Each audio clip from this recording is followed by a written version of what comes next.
Hey everyone, welcome to the ATDev Podcast. I'm so happy to be joined today by Tara English, an entrepreneur in the caregiving space. Hey Tara, how's it going? Hi, good. Thanks for Yeah, having me. yeah, thank you for being here. Really appreciate it.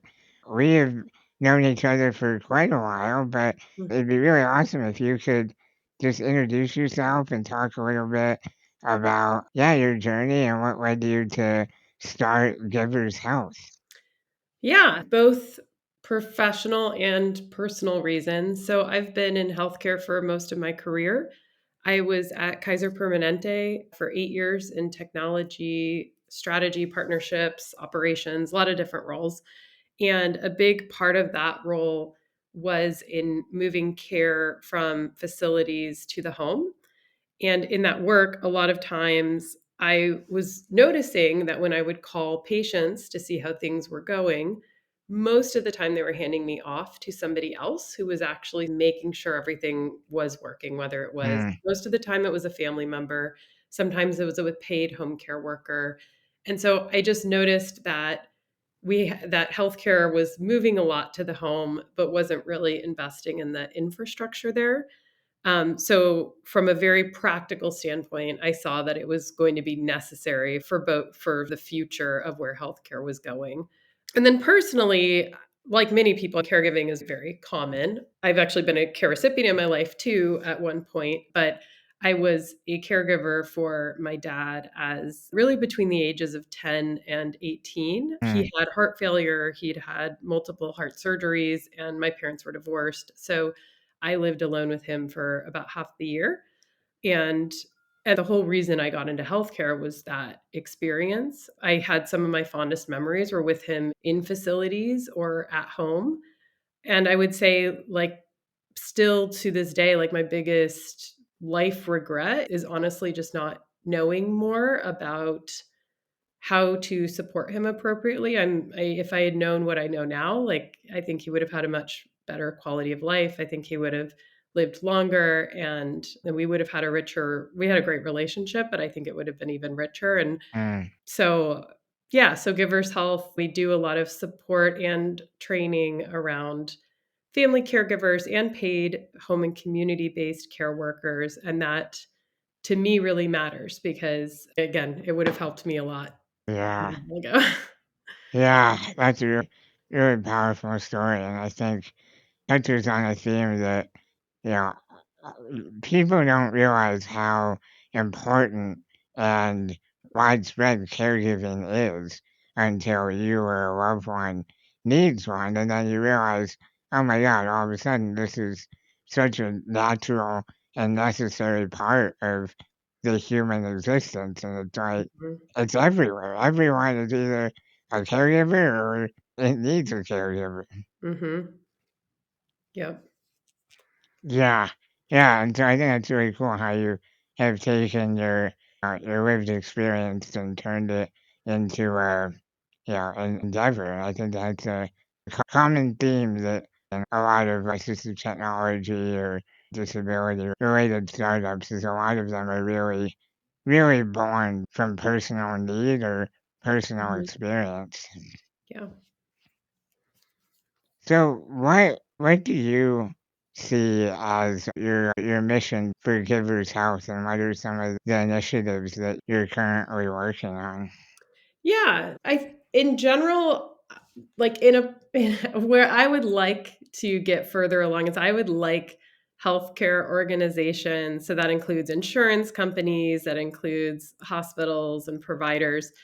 I want home-based care and caregiving to be, like, core to that model in many ways, and by core to Yeah, that model, I guess I more mean that there is budget, more from a money standpoint, assigned to that, right, recognizing how critical it is in care, and then because caregiving is so prevalent, like you said, I want I want everybody to understand what it entails, what it requires, and for caregivers to know what they are up against, because most caregivers get into it accidentally, and the right. training in the space is very poor. So I do want to live in a society because it's so prevalent. Nearly everybody's going to be asked to be a caregiver at some point or a care recipient. And it is going to be so much better for everyone to be comfortable with sort of the knowledge and concepts that are involved in caregiving, because that's what is required of us as a society at this sort of time in history.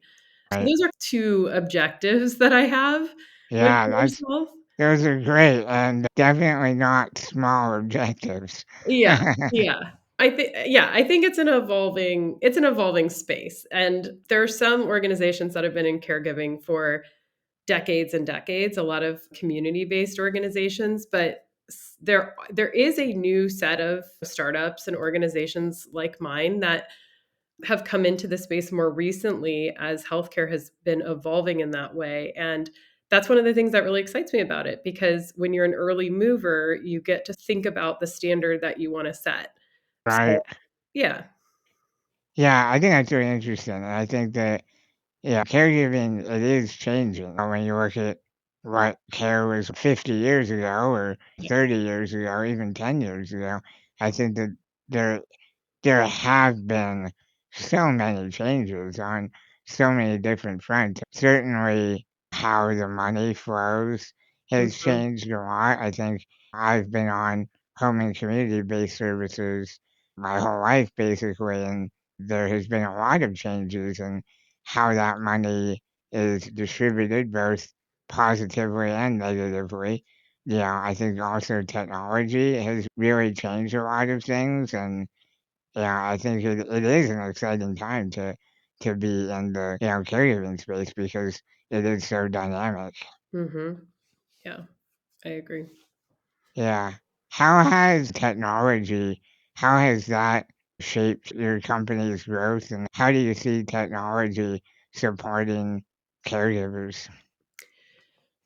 Yeah, I think technology, like, it is a very exciting time in technology, and there's a lot of ways in which it is very tactically supporting caregivers. So I think some of the things that, like, you work on, anything that can help a person as an individual require less care themselves is going to be positive, because that helps everybody. Everyone can be Right, more autonomous.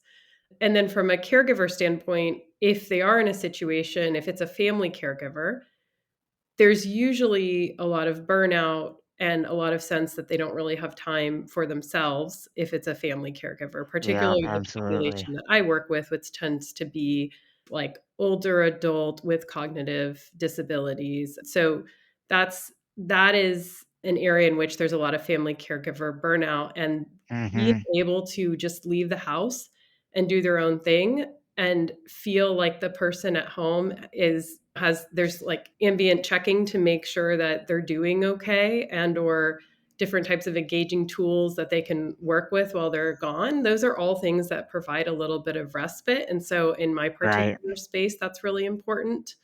And then there's things like we use some technology at Givers Health, which is more around it's more around the training side of things, of how do you make sure that professional caregivers, for example, we for family caregivers, we have like Q&A tools. So we have a lot of our own expertise, so an actual expert network and content that we've developed. And so you can basically it's like ChatGPT type of queries, but you get right. responses that are from our expertise, and you can escalate that to certain types of experts. Oh, cool. So just being able to have that like easy access of not having to like sift through things and try to like ramp up on this very complex world of whether it's healthcare navigation or benefits navigation or Yep, advocacy, being able to have that at your fingertips is really nice. And then from a training standpoint, we with paid workers will do practice conversations or scenarios to make sure that these are the type of care workers that are going to be able to practice person-centered care, going to be able to manage challenging situations with someone, be able to escalate appropriately. So those are all ways in which we use it in little ways, but yeah, those are some of the things that I see here. I do think the easier access to benefits is really useful. There's still a long yeah, way to go, but particularly in home and community-based services, like you mentioned, it's just really it's a very It's a really confusing place, a really Yeah, confusing space. that's Anything that's that a nice people way to put it. what? That's a nice way to put it. Yeah, yeah, and it's always changing. So it's very nice to be able to not have to make people just be so frustrated with just trying to get some basic information. There's a lot more work there, but also some helpful tools in better qualification for benefits. Yeah, that's really cool, and, yeah, I like how you framed it as technology supporting the caregiver, because I think that's something that is really important, and I think sometimes when people are starting to learn more about caregiving and technology supports, they're afraid that technology is replacing caregivers, and that is really not at all what is happening, and nor is what should happen, because the human element of care is equally important. I mean, it's the most important thing. And yeah, I think that technology can do a lot to support the Mhm. caregiver, and particularly family caregivers. It's such a emotional experience, and you're emotionally invested in the outcome of the care that you're providing. I mean, I think caregiving is one of the hardest jobs there is, and it's also one of the most thankless often, which is really a shame. And it's great to be able to help support these people with technology and help also hopefully help have better outcomes for their loved ones as well. Yeah, there are a lot of points in there, but yeah, on the replacement of technology, I think caregiving is a lot of that is immune to it, and again, it mainly just makes it more sustainable for them in a lot of ways. And then in some ways, I've seen technology really augment relationships in a wonderful way. Like I visited some PACE organization lately, Program for All Inclusive Care for the Elderly, but Okay. they have it's funny because I went to an arcade and play area this weekend too, and they had a similar thing where you can move around and it has your face on this body and you're like jumping around. It's a really fun game. But I saw a Oh, similar thing cool. at Pace where it was more around like doing exercises, and it was funny and enjoyable, and it became like a way in which people were connecting with each other and with the direct care workers as well. And so you can also just Yeah. create these like kind of fun dynamic moments using technologies that just get you out of the mundane and make things fun. So that piece is good too. Yeah, that's awesome. Yeah. Yeah, and yeah, I'm curious. So, yeah, how do you, yeah, in your framework and mindset, how do you go about measuring success? And I'm wondering both from, I guess, a business standpoint and also from a, I'm assuming from a, care support or care outcome. What are some of the real metrics that you use or mindsets that you use to measure success? Yeah. So for givers health, we have different measures for family caregivers or for direct care workers. But typically, we're looking at things like self efficacy, which is around confidence. We're looking at satisfaction. With family caregivers, we're looking at we're looking at burnout to some extent and also intent to move someone to a facility. And then we of course look at like usage, engagement, completion. So those are some of our big metrics that we measure ourselves by and decide, is this working, is this not working? Hmm. And then I think in this space, like it also obviously like the sort of feedback we get from people, I guess that is more like it's helpful from a business perspective, but I find that really helpful more from a like personal standpoint to understand how you're actually impacting others. And in Right, caregiving in general, because it's such a space where you just end up in it, whether you're paid or unpaid in many right, ways. And so it's not a space that has had a lot of community or support in the past. And one of the biggest wins we've had from an experience standpoint is having these sort of cohort based approaches. And so you do get connection in a group. And we've had people say things just like, I've never had a chance to actually sit around and talk to other people about these things that I'm dealing with on a day to day right. basis. Because it is, as you mentioned, it's a very difficult job. It's very thankless. And you're up against some really hard sort of people related issues a lot of Yeah, times. So that's been a really positive piece. I would say in a lot of our experiential training sessions, it's it's more common, like, I would say it almost always happens that somebody ends up crying at some point. It's a Mm, very emotionally mhm. charged space. Yeah, being able to know that we are emotionally impacting, connecting, and building up people and building their connections with each other that sustain, like, far past whenever we're involved is feels very meaningful to me and to us, even if we can't really, like, measure that. Yeah. Yeah, that's great. That's really yeah, I think really helpful and also just personally as a care recipient and someone that manages caregivers, it's helpful to hear some of those metrics that I you're forgot an thinking. important one for the paid caregivers was just Ah, retention. That's like the yeah. So retention's obviously, like, a big one for the paid caregivers. yeah, absolutely. Yeah. While you were talking about, I would really be curious to know, it's like, how many people are caregivers and they don't even realize it? Probably a lot. Yes, I think the most recent metrics, they were saying, like, over 100 million caregivers of some kind. I think they even said, like, over Wow. 140 million if you want to be thinking about just anytime you're helping someone with meals or transportation intermittently. To get more and more intense, it might be more like a quarter of the population. It's still a huge amount of people, and, yeah, I talk about my time as a from 10 to 17 as a caregiver. I definitely did not think about it in that terms until Right. 5 years ago. Yeah, that's so interesting. And looking forward, and I guess also back to what advice would you give people that are maybe interested in either entrepreneurship in healthcare or caregiving? What types of lessons have you learned from your journey? Let's start with caregiving. So,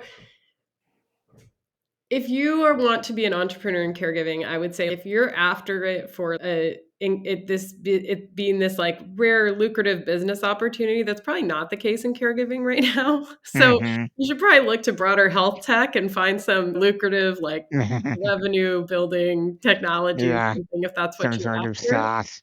Mm, Yeah, go for the or whatever the late AI agent-based, like, yeah. core tech thing. There are structural reasons why as a startup in caregiving, it could be really challenging to be super profitable. And Right. that's because you are your typical payer, if you are not in the world of you're gonna have caregivers pay you, which I've always had a very hard rule that I am not going to be paid by caregivers. I will always be paid by, Yeah. like, Yeah, healthcare organizations or other organizations. that's really important. Yeah, Yeah. and that's something we talk a lot about ATDev is that we really, we do not want the patient to be the payer. We Mhm. want the insurance to be the payer. And that's limiting because a lot of the things that, like, we all do user research and we all know that, like, we all know the things that are most important to someone, and sometimes that doesn't align with what insurance is willing to pay for. Mhm. Yeah, Um, that's right. so it makes it challenging. But yes, if in caregiving, you are subject to the payers you have unless you're going to go direct to user, and then you have a little bit more flexibility. But those payers are often home and community based organizations, Medicaid, and so those are all subject to the types of financial limitations that exist in that space. Right. There's a lot of entities that have worked to try to hire family caregivers. It's something I looked a lot into and aligned with the great IHSS models in California. But in that too, it's can you really be like a startup that's trying to get VC funded and have home care financials? It's just something to really Right. think about who's paying you and what are the structural financials in that space. And then I this is a I'm interested in your perspective on this one. Something that I've come up against a lot is I care deeply also about having employees that have the lived experience in this space. Mm. Mhm. And it's something that I think a lot of people talk about and practice, and I think that it's also important to recognize, like, what that means, because for me, having that model of wanting to work with caregivers who are actively caregiving means that if they're actively caregiving, there's a lot of competing priorities they're going to have to deal with. They may not be able to give me a reliable 9 to 5, like traditional employment situation. And so they add Right. so much value. And at the same time, I've had to be really creative about how I think about employment, because Right. feeling that it's important to work with the people that we're serving. And caregivers, they're everywhere, so it's easy to do, but it's not costless. And so now when I think about financial projections, like I bake that in. And I think that people need to be thoughtful about that, because most people who play in this space, it's like I either see that they don't do that, but if they that, then they need to be baking it into how they're thinking about the models in which how they work. Yeah, absolutely.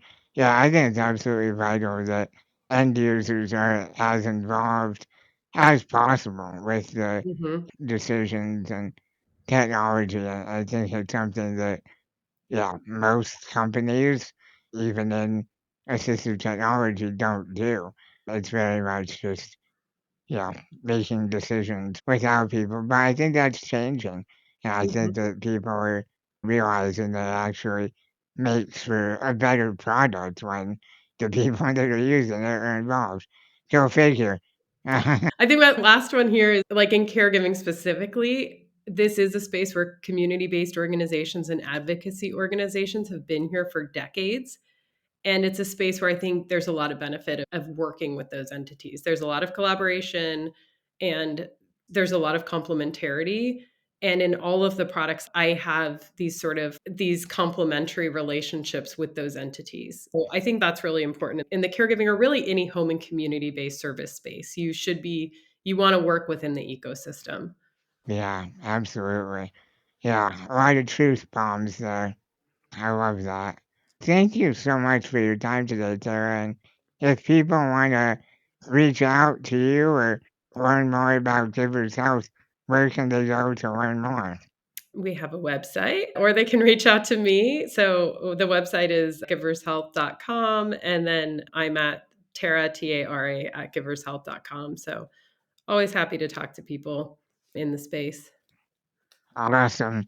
Yeah, thank you again for your time. And thank you to all our listeners. If you enjoyed this episode, please subscribe and share. And stay tuned to the next one. All right. Thanks, everybody.